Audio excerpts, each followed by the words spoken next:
scarce, and that they can be productively parsed using the latest literary and cultural theory. But I came to understand something more, namely, the way Shakespeare's characters made me feel, and how feeling that way made me a better person. I should note that I began teaching Shakespeare at a time when his place in the university was being questioned. He was the product of an entrenched patriarchal society in which women were not allowed to perform on stage. His audience was almost entirely white and Christian. What relevance did he have in a multicultural classroom? This question was not a theoretical one. My university had undergone a transformation since I began teaching there in 1982. It had evolved from a predominantly male engineering and business-focused school into a comprehensive institution in which there were now as many women as men. These students were of varied ethnicity, religious affiliation, economic background, and gender identification. My class list reflected the diversity not only of our nation but of our world. Yet Shakespeare's plays, written more than 400 years ago in a closed, homogeneous society, spoke to these students in a way that no other work I have ever taught has been able to do. The insights and range of identification my students derived from the plays astonished me, and continues to do so today, more than 20 years later. The late eminent and erratically brilliant literary critic Harold Bloom asserted that Shakespeare invented the human, a reference to the rich interior lives of his characters. What I want to argue here, and what my experience teaching the plays has demonstrated, is that this human dimension also involves an intimate connection to us who study him. Shakespeare invented complex individuals who elicit empathy, whom we, audience or readers, feel for even when they fall outside the realm of our own experience.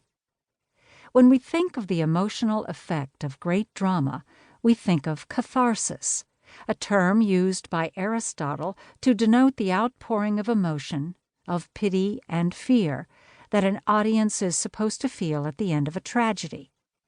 Watching characters brought low by fate and their own shortcomings is supposed to purge us of repressed emotion, to cleanse us of the anxiety and sadness that weigh us down. But emotional release of this kind can be isolating and self-indulgent, a way of avoiding responsibility for others' suffering. It can make us more complacent about who we are, more able to function smoothly and efficiently in the world as it exists. Empathetic emotion, by contrast, is disruptive.